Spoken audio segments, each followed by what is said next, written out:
Bonjour à toutes, bonjour à tous. Bienvenue dans ce nouveau numéro des rendez-vous de la géopolitique, tourné dans les conditions du direct. J'ai le plaisir de retrouver, comme d'habitude, Fabrice Ravel pour aborder une thématique croisée. Deux termes que nous allons conjuguer ensemble. D'abord, un thème canonique, académique, sérieux, la géopolitique, que nous avons l'habitude de traiter et de croiser au sein des rendez-vous de la géopolitique. Et un terme peut-être plus étonnant, plus ludique, qui nous renvoie peut-être aussi à la jeunesse, les jeux vidéo. Alors, ce qu'on va essayer de déterminer ensemble, c'est s'il existe un lien entre ces deux termes, les jeux vidéo et la géopolitique, et nous allons essayer de croiser ces deux questions ensemble en nous posant la question suivante. La géopolitique est-elle présente, mais également reflétée dans les jeux vidéo?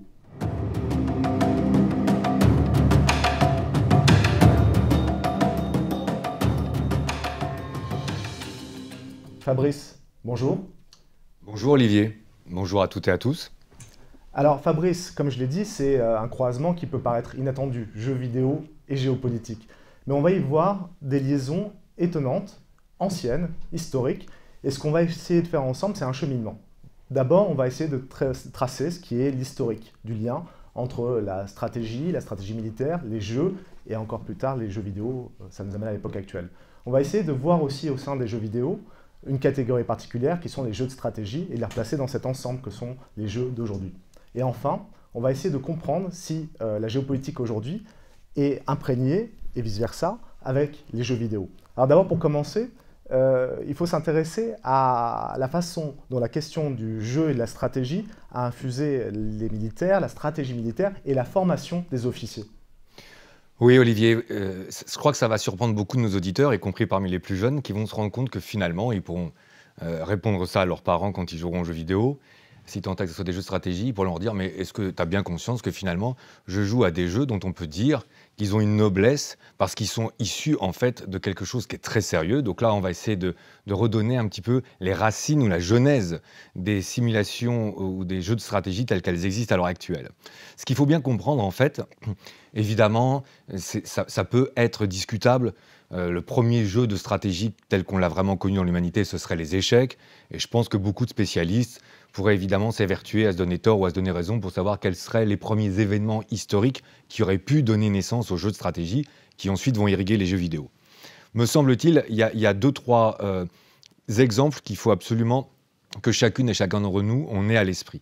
D'abord, les jeux de stratégie vont véritablement apparaître de façon récurrente, organisée, dans le royaume de Prusse au XVIIIe siècle. Donc là, on voit tout d'un coup que ça devient, dès le départ, très très sérieux, parce qu'un grand souverain, Frédéric le Grand d'ailleurs, a décidé de créer de façon récurrente des jeux de guerre ou des simulations de guerre.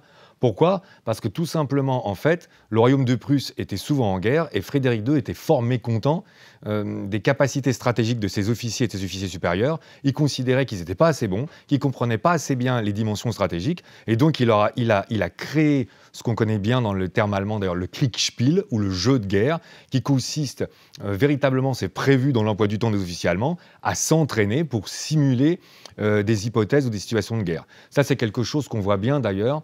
Il y a un auteur américain, Robert Asprey, dans une biographie que je conseille sur Frédéric II le Grand, 1712-1786, qui montre bien que là, on peut considérer qu'il y a vraiment quelque chose de novateur et d'initiateur dans la démarche.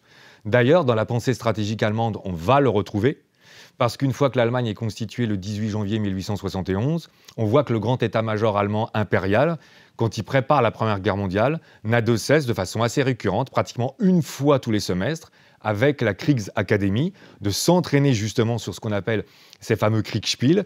Et on verra que le plan Schlieffen, qui a failli réussir, Dieu merci, ça n'a pas été le cas pour la France, mais qui a failli réussir en 1914, est issu justement de ces entraînements. Et ça, on le voit bien aussi dans un ouvrage de Pierre-Yves Hénin, que je conseille aux éditions Economica, qui est très dense, mais qui s'appelle le plan Schlieffen. Et on voit bien que, en fait, les officiers allemands s'entraînaient considérablement à ça. On a d'ailleurs une même illustration, peut-être dans un support déjà un peu plus ludique, qui est un film d'Hollywood de 1962, Le jour le plus long. Et il y a une scène qui est assez intéressante parce que ce qui est assez incroyable, je crois que l'histoire c'est le plus beau des romans, c'est que la veille du débarquement, à quelques heures du débarquement, en fait les officiers allemands sont en train de s'entraîner eux aussi à un Kriegspiel.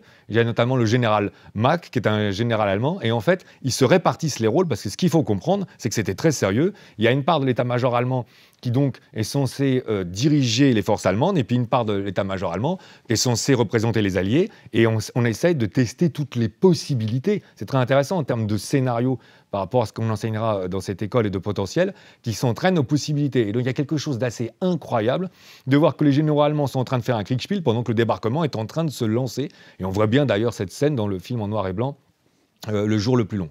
Et puis plus proche de nous, les Américains vont récupérer cette tradition, et ça c'est assez intéressant pour qu'on comprenne la suite, parce qu'au moment de la guerre froide, l'OTAN notamment va décider de, elle aussi, récupérer les Kriegspiel qui vont devenir donc des wargames, et c'est devenu des jeux très célèbres dans les années 50-60 avec les balbutiements de l'informatique, parce qu'on a des fameux entraînements, les bleus contre les rouges. Ce qui est assez savoureux, Olivier, si vous me permettez, c'est que les termes à travers les couleurs sont aussi médérés et aussi euphémistiques qu'on a bien compris qui visaient, parce que bien sûr les rouges, c'est l'Union soviétique.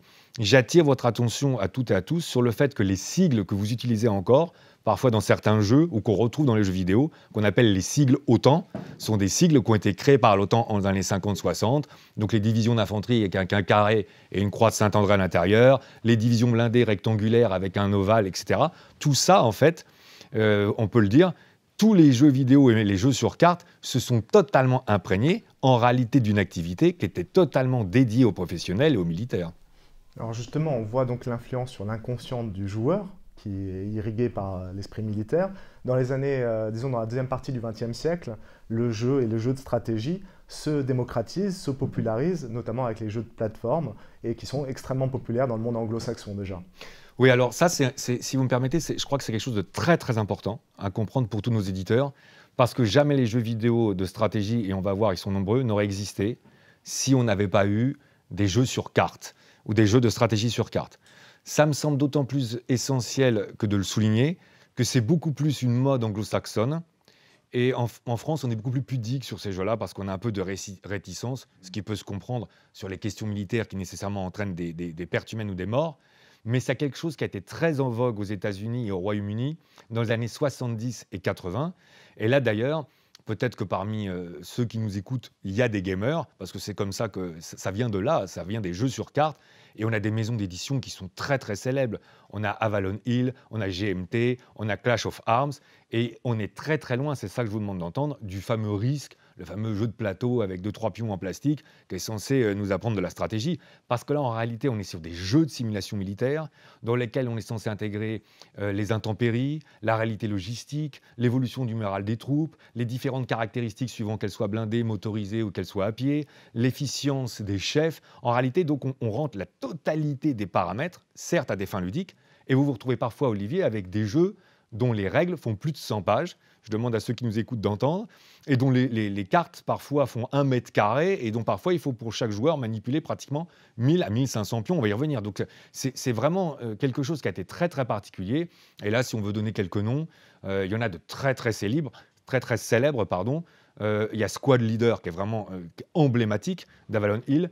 Il y en a un qui est aussi intéressant dans son appellation, c'est Panzer Leader, parce qu'en plus là on voit bien les interactions telles qu'elles sont marquées, puisque je rappelle ou j'apprends que Panzer Leader, c'est le titre britannique des mémoires du général Heinz Guderian, c'est le titre éponyme des mémoires du général Heinz Guderian, l'un des plus grands généraux de l'armée allemande de la Seconde Guerre mondiale, qui avait donc écrit ces mémoires, et donc là on a un jeu qui s'inspire du titre de ces mémoires. Donc là on voit bien les corrélations, les connexions qui se mettent en place. Et puis, il y a un dernier exemple qu'on pourrait peut-être livrer à notre auditoire, c'est qu'il y avait carrément ce qu'on appelait des monster games, et comme son nom l'indique, c'est-à-dire que là, les jeux n'avaient pas juste pour vocation de retracer une bataille, mais carrément toute une campagne, toute une guerre. Et il y a notamment une série qui avait été mise en place, ça s'appelait la Europa série. Et là, je vous demande de m'entendre. Par exemple, il s'agissait de reprendre toutes les campagnes napoléoniennes ou toutes les campagnes dans une guerre mondiale, ce qui veut dire que là, il faut imaginer des groupes d'adolescents ou des groupes de jeunes adultes qui se regroupaient sur tout le week-end à 5, 6 ou 7 sur des cartes qui faisaient 2 à 3 mètres carrés et à manipuler 6000 pions. Enfin, quelque chose d'absolument incroyable. Sans ces jeux-là, il n'y aurait jamais eu les jeux vidéo stratégiques tels qu'on les connaît aujourd'hui, parce qu'en réalité, toute la tradition, toute la méthode et toute l'organisation est vraiment inspirée des jeux de stratégie sur carte, que d'ailleurs on a appelé les wargames, puisque bien sûr c'est les Britanniques et les Américains qui les ont mis en place. Oui, l'une des dimensions importantes sur lesquelles vous avez insisté, c'est la complexité. On est très loin du jeu que tous les jeunes connaissent, qui est Risk. On a, quand vous parlez de 6000 cases, c'est énorme. Donc la micro-informatique, les consoles de jeux vont permettre de se déployer aux jeux de stratégie aussi. Alors c'est vrai que quand on pense aux jeux vidéo, on pense d'abord aux jeux d'action, aux jeux d'aventure, peut-être moins aux jeux de stratégie. Pourtant, il y en a certains qui sont complètement iconiques, qui font référence et qui agrègent une grosse communauté de gamers. Oui, alors là, j'imagine que dans notre public, ça va beaucoup plus parler je vois déjà qu'il y a des visages qui commencent à être de plus en plus attentifs. Alors là, on va être obligé de faire un choix parce que comme vous êtes en train de le souligner, ce qui est assez incroyable depuis pratiquement plus d'une vingtaine d'années, c'est l'extraordinaire richesse du nombre de jeux de stratégie qui existent en vidéo, qui par définition sont parfois un peu, comme vous le soulignez, occultés par des simulations sportives, mais qui en réalité ont un très très grand public et occupent de très très grandes communautés. C'est ça qu'il faut avoir à l'esprit. Alors là, il faut faire des choix. D'emblée, j'écarterai un peu des jeux vidéo first-person shooter ou third-person shooter qui sont plus axés sur de l'action individuelle et sur du tir, qui font plus appel à des réflexes d'ailleurs, et même s'ils s'insèrent dans des contextes historiques ou géopolitiques, ils sont quand même assez réduits en termes de portée, comme on va y venir. Par contre, il y a 2 ou 3 catégories de jeux. Alors évidemment, là, il va falloir s'efforcer un petit peu de simplifier parce que même les spécialistes ne sont pas toujours d'accord sur les déclinaisons, qui sont très très importantes dans les jeux vidéo en termes de stratégie.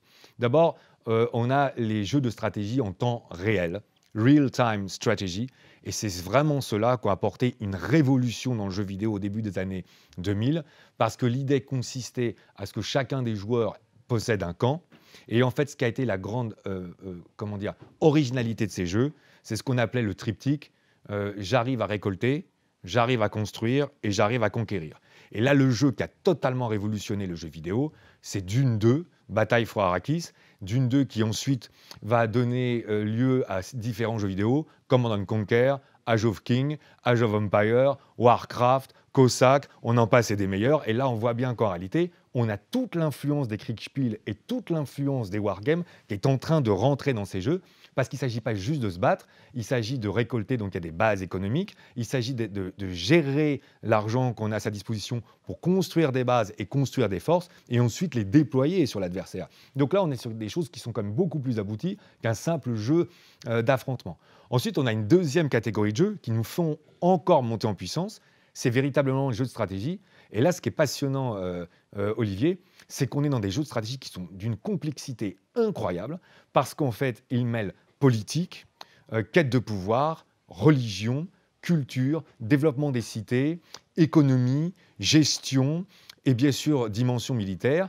Et là, s'il y a certaines personnes qui sont initiées dans la salle, on voit bien que si on a Europa Universalis 4 pour le dernier opus, que si on a Heart of Iron 4, et bien sûr le très fameux Civilisation qui est sur l'opus 6, on a affaire à des arborescences en termes de technologie, c'est-à-dire qu'on part d'une période et on doit conduire une nation, parce que là maintenant on est à l'échelle d'une nation, et là c'est très intéressant en termes de géopolitique, parce que là bien sûr les joueurs sont forcément très très impliqués dans toutes les logiques telles qu'on les connaît en géopolitique, et il doit gérer l'ensemble des paramètres qu'on souligne.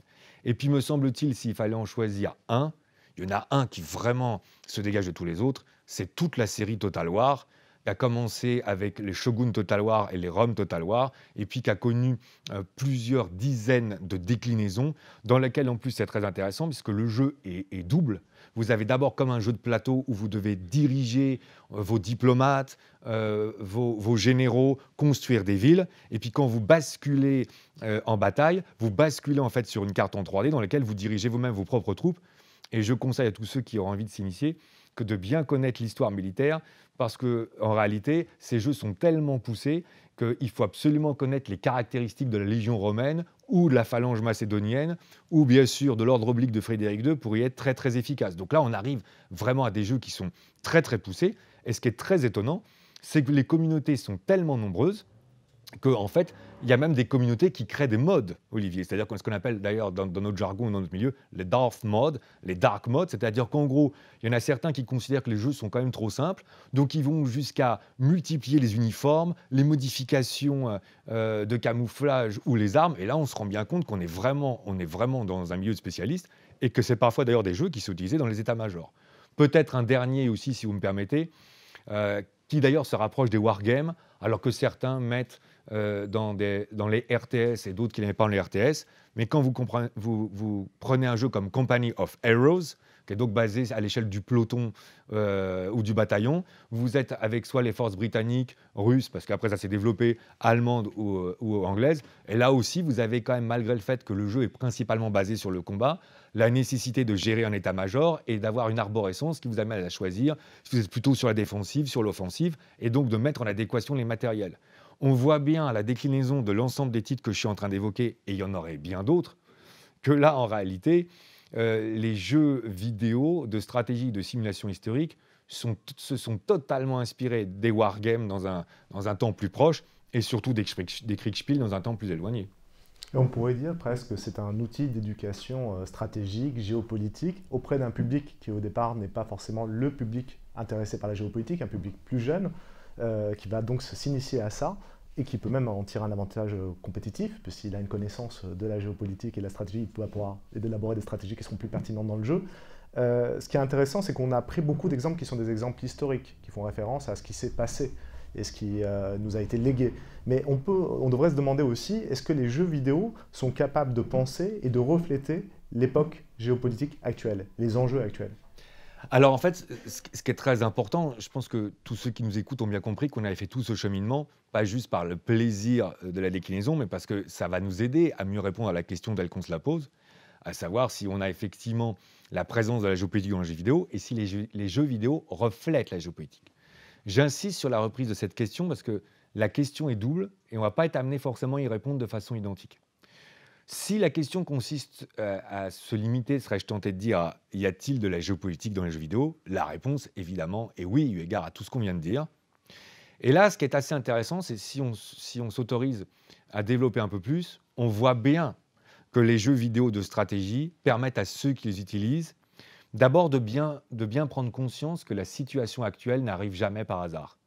Quand grâce aux jeux vidéo de stratégie, on sait à nouveau ce que c'est que l'Empire des Habsbourg, ce que ça a été que l'Allemagne impériale, ce que ça a été que la Russie du tsar Nicolas II, ou la puissance du Royaume-Uni sous Napoléon, ou la puissance de la France sous Louis XIV, on voit bien en réalité, on pourrait parler bien sûr de la Chine, du Japon, ou de l'Afrique ou du Proche et du Moyen-Orient, on voit bien que la situation de ces pays-là est d'abord la résultante d'un tas de paramètres historiques, qu'elle n'arrive jamais par hasard, ce qui permet de resituer le fait que d'ailleurs les frontières sont tangibles, ça c'est des choses sur lesquelles on revient souvent, que les pays sont mortels et qui sont le fruit d'une évolution et qui ne sont certainement pas des États qui apparaissent comme par génération spontanée, si vous me permettez cette expression. Après, il y a un deuxième intérêt évident, surtout dans le cadre de nos cours, c'est qu'on voit bien la richesse que vous avez soulignée, culturelle immense, en termes de stratégie militaire, en termes de dimension politique, en termes de compréhension de l'économie et surtout de leur interaction et de leur influence les unes sur les autres en termes de dynamique, ce qui permet toujours à nos étudiants de mieux comprendre qu'une situation est rarement la résultante d'un aspect, mais plutôt la résultante d'une conjugaison de paramètres, et que si on veut vraiment être stratège, il faut être capable d'essayer d'appréhender ou d'anticiper l'ensemble de ces paramètres. Ce n'est pas totalement tout. Je pense qu'il y a un autre paramètre qui est très important, qui est presque même plus important, et là les gamers qui m'écoutent vont peut-être être encore plus attentifs, c'est que dans la construction même de ces jeux vidéo, en fait, la géopolitique est présente et prégnante. Parce que si on regarde comment ils fonctionnent, tous ces jeux vidéo, ils ont un grand point en commun. C'est que la première fois qu'on les acquiert, la majorité de l'écran qu'on a face à soi est noir, ou brouillé, ou gris. Comme si, en fait, à chaque fois qu'il fallait, dans Civilization, c'est peut-être même le meilleur exemple, mais dans Heart of Iron, dans Europa Universalis, ça va dans tous les jeux qu'on a cités, il faut prendre ses troupes, il faut prendre ses diplomates, il faut prendre ses espions, pour essayer de découvrir d'abord la géographie, de découvrir où est situé l'adversaire, de maîtriser ses propres frontières, de voir où est sa capitale. Et donc, on voit bien qu'on a une importance prépondérante de la bonne information, et surtout qu'on est plongé dans une sorte de brouillard, Olivier, qu'il nous faut dissiper. Là où c'est très intéressant, c'est que celui qui a créé le concept de brouillard de guerre, c'est bien sûr Karl von Clausewitz, dans un ouvrage très célèbre, Vom Kriege, qui fait partie des plus grandes références stratégiques encore aujourd'hui. Et en réalité, on pourrait tirer en synthèse de ce concept du brouillard de guerre que tout général, on pourrait traduire, tout décideur ou tout responsable est d'abord plongé dans l'obscurité d'un brouillard qu'il lui faut dissiper avant de mettre en place une stratégie. Donc j'ai presque envie de dire, sans Clausewitz ou sans stratégie militaire, il n'y aurait pas de jeu vidéo. Parce que, en fait, si vous aviez la totalité des cartes devant vous ou de l'adversaire devant vous, ben, on ne peut plus jouer puisqu'on sait déjà tout. Donc en fait, c'est même au-delà des références culturelles que la géopolitique vient baigner dans les jeux vidéo. Par contre, là, on n'a répondu qu'à la première partie de la question. Il y a une deuxième partie dans la question, et la deuxième partie dans la question, c'est est-ce que la géopolitique actuelle, contemporaine, serait reflétée dans les jeux vidéo? Et là, je pense que ceux qui nous entendent vont peut-être être un peu surpris parce qu'il y a un vrai paradoxe. On n'a jamais connu une telle ferveur sur les jeux de stratégie, on n'a jamais autant de titres. Pourtant, si on y regarde de plus près, on a énormément de jeux historiques, on a énormément de simulations sur les anciens empires, mais dès qu'on se rapproche de plus en plus de l'époque contemporaine, à peu près jusqu'à la Seconde Guerre mondiale, on va dire, les périodes qui sont les plus visitées par le jeu vidéo, c'est l'Antiquité, le Moyen-Âge, et puis après, on a la période de la Renaissance, des empires, de Napoléon, jusqu'à la Seconde Guerre mondiale. Mais quand on regarde par la suite, finalement, les titres sont très peu nombreux et on est assez pauvre. Et plus on se rapproche de la modernité, plus on a l'impression que quelque part, on rentre de plus en plus dans les jeux vidéo dans des sortes d'uchronies. C'est-à-dire, en fait, on invente une situation actuelle. Parfois, on invente un peu un futur.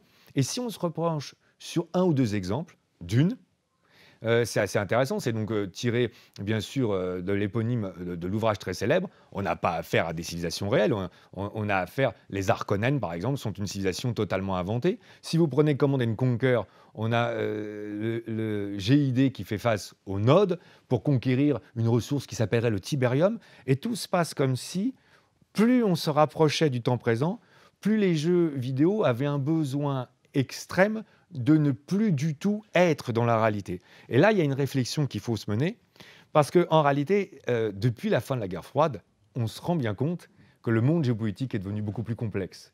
Et non seulement le monde géopolitique est devenu beaucoup plus complexe, on n'est plus les Américains contre les Russes, mais il y a beaucoup plus d'acteurs, et surtout, les menaces sont beaucoup plus larges, elles sont beaucoup plus diffuses, et finalement, les ennemis sont beaucoup moins identifiés. Donc, quelque part, on passerait presque par on va dire des peuples ou des civilisations non existantes dans une démarche uchronique parce qu'on n'arrive plus à identifier la menace. Ce qui voudrait dire qu'aujourd'hui, paradoxalement, les jeux vidéo, non seulement ne prennent pas tellement en compte la réalité de la géopolitique, mais cherchent plutôt à s'en éloigner, à l'occulter, presque même à la fuir, Olivier. Comme si, en fait, la réalité géopolitique d'aujourd'hui ne se prêtait pas du tout au jeu, n'est-ce pas? C'est peut-être ça, l'enseignement majeur des jeux vidéo sur la géopolitique contemporaine. Fabrice, je vous propose de nous arrêter sur cette conclusion et nous essaierons tous les deux de dissiper le brouillard géopolitique. Nous voici donc arrivés au terme de ce nouveau numéro des Rendez-vous de la géopolitique. Merci à toutes, merci à tous de nous avoir suivis.